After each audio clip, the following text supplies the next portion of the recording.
Hello. So day 19 of Honey Advent, and I've got this amazing honey. This is RAK, which is a Samar honey from the United Arab Emirates. Now, I am a sucker for good packaging, and this is um, no sort of bad packaging at all. This is just absolutely beautiful.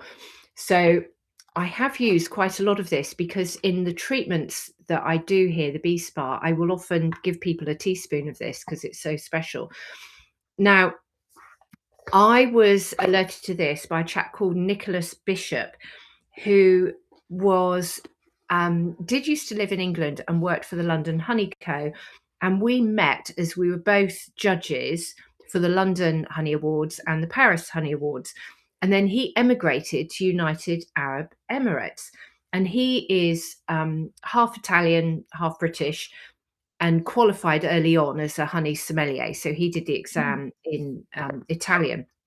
And he sent me this honey so that I could review it, but also recommend it to clients. And it is just beautiful. So this is an expensive honey. So I think the retail price was about £80. But of course, that's relative for what it is.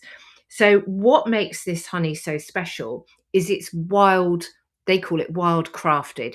So in the mountains, in the northern tip of the United Arab Emirates, it's a very remote area, and you have the mountains, and then you have these wadis or the valleys, and you've got trees in the wadis, and you've got obviously mountains high up.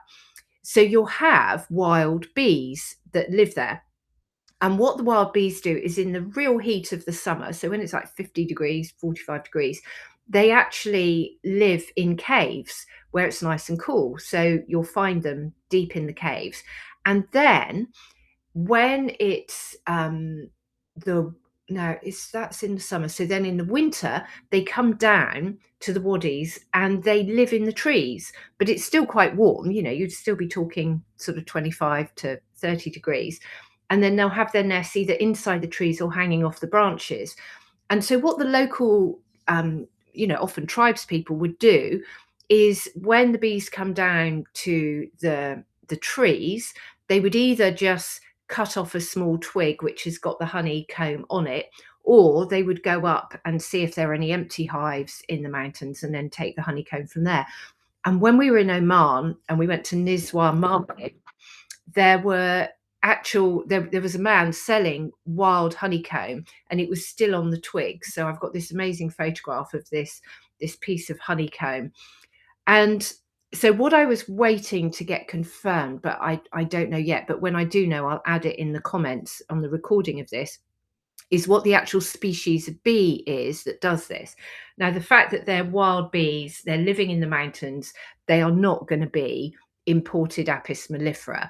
So I suspect they would be either Apis florea, or maybe there's the Yemenite Apis Yemenite, which is like a Yemeni Arabian bee. But there's also another species of bee um, that I can't remember the name of, begins with an S. So it could be any one of those. So it's still a honeybee, but it's a subspecies, and it will be a species that's adapted to live in that environment, which is so important. And what is even more important is that we don't dilute these species because they've taken millions of years to adapt to a particular environment. And it's in their genetics. They know where the plants are, what flowers, when. Um, Now, this is a Samar honey, and it's really interesting. I've been on quite a journey with the Middle East, um, and a lot of words are translated into English phonetically. So I've got jars of Samar honey that are spelt Samar, summer, Suma, Sumar, all kinds of different spellings. And I was trying to get to the bottom of what it was. Was it a plant? Is it a place? Is it a sort of a season? What is this honey? And what it actually is nectar that comes from the acacia tree. Now, we are very familiar that the world's most popular honey is called acacia honey, but it doesn't look anything like this. It's actually a almost water white clear honey, and it's actually from the false acacia, and you get that all around Europe and even the Middle East. You get acacia honey everywhere, and that is the most popular honey because it's very liquid, it's very, very sweet, and it's a good base blend. And because it's in such abundance, it is a really popular honey.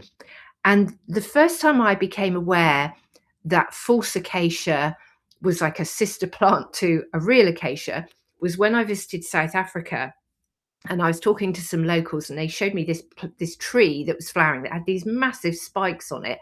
And I said, "Wow, what's that?" And it had these little white flowers that only flower. They're sort of quite what are they like? A bit like eucalyptus flowers. They're like a pom pom.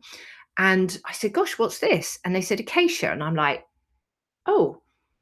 But I thought acacia was like a bean plant, which is the false acacia, which has this sort of, drooping bean, like a wisteria type flower. So I was curious then, and I messaged Gianluigi, who is one of the tutors of the honey sensory analyst course. And I said, I'm here in Africa and I'm looking at this tree and it's called an acacia tree, but it's really different to what you were showing me about acacia for acacia honey. And he was like, this is true acacia. So, what I have since learned as well is that in Arabia, a true acacia honey is actually called a Samar honey. So, Samar is the true acacia. So, that's all that story. Now, so this is wild honey. It's actually got a USP of 850. Now, you might be familiar with these sort of numbers when it comes to Manuka honey.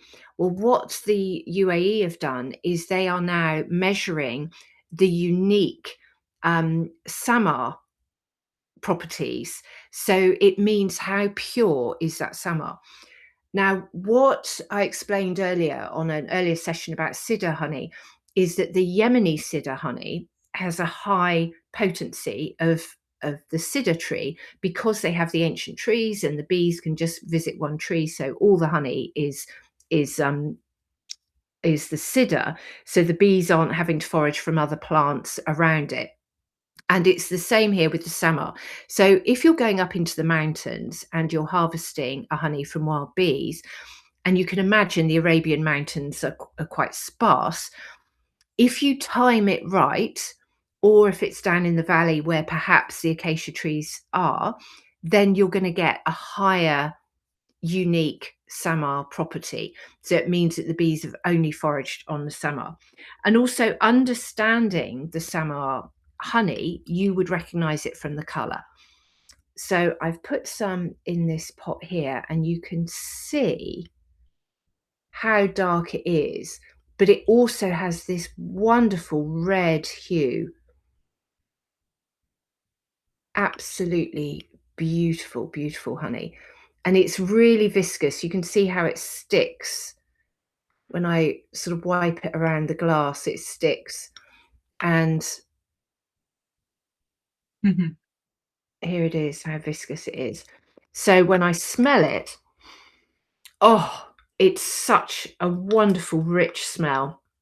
You can tell it's mineral rich, um, because it's just got that heavy, sort of meaty, um, sort of like I don't want to keep saying toffee, but it's like burnt fruit, burnt sugar, really cooked figs, cooked dates even.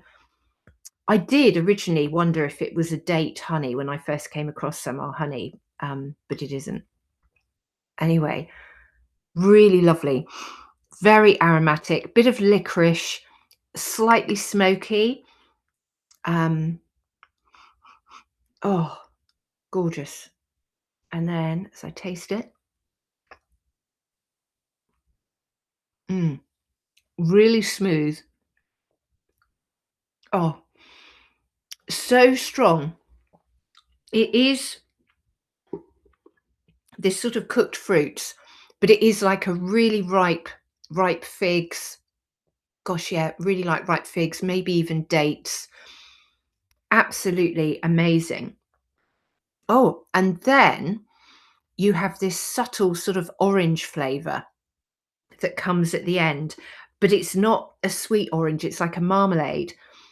And I suppose with this rich dark honey, you're getting that kind of, the sort of when you cook a marmalade, when you boil up the fruit, it's that kind of, um, flavors.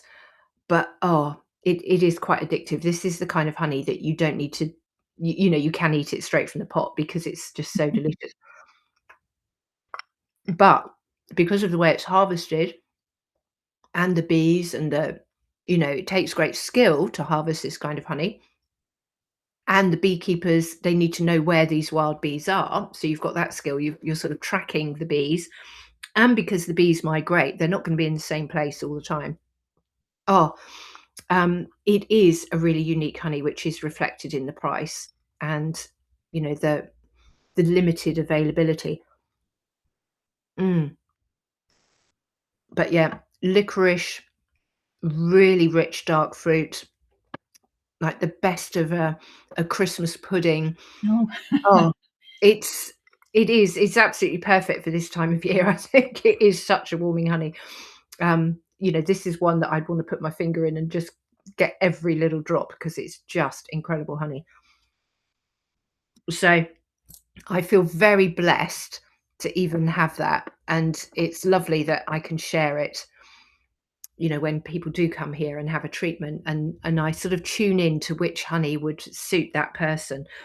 Um, and this really is absolutely superb honey. It is available in the UK, so you can just search it. And actually, what I'll do is I'll find the link and I'll put it in the notes for the recording. So if anybody does want to buy a jar of this, they can. Um, and there you go. So, and let me see what other notes I've got. So yeah, it's really a remote area. It's arid, terracotta tinged mountain ranges of the Ras Al Khamar in the UAE. Um, about the bees migrating. Yeah. Oh, and it's very rich. They've had it tested to see what minerals are in it, and it's actually rich in succinic acid, which I need to look up, malic acid, magnesium, and potassium. So we all need more magnesium. So what a brilliant way to be getting magnesium into your body. But yeah, I'm down to the last few drops here. So I'm going to have to start pacing myself. But yeah, really, really excellent honey. So there we go. Any questions? malic acid, is that anything to do with apples? I vaguely remember, Oh, malice, apple. yes, it Yeah. is actually. Yes. Um, I wonder if that gives the sourness. Mm. Because it does, after you've had this honey, there's been some honeys where you've tasted them and your mouth is just goes all watery and, you get so much saliva build up. This has just completely dried my mouth out. It's all dry, very sour, all gone. So, yeah, so that could well be the malic Mm. acid, Mm. actually. Yeah, well done. And I must look up what succinic acid is because that's what it's really, really rich in. And it would be interesting to know what that is good for.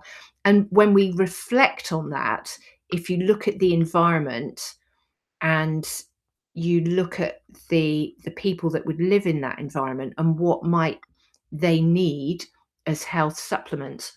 Mm. So if you're living in a very arid condition, but very hot, very cold at night, very remote, mountainous, very little vegetation. So yes, so I wonder what the succinic acid does provide for whoever takes it, Mm. because in the Quran, it says that honey is this medicine, and that the different colours are worth reflecting on. So the the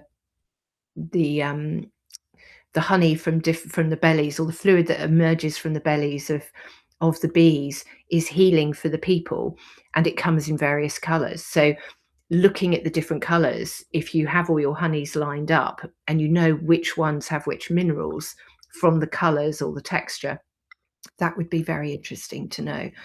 So, and it's really smooth, no crystallization. And, you know, this is a couple of years old and it's got, you know, it hasn't crystallized at all. So, there's something in that honey that keeps it stably liquid like this. So there we go. Excellent. Thank you.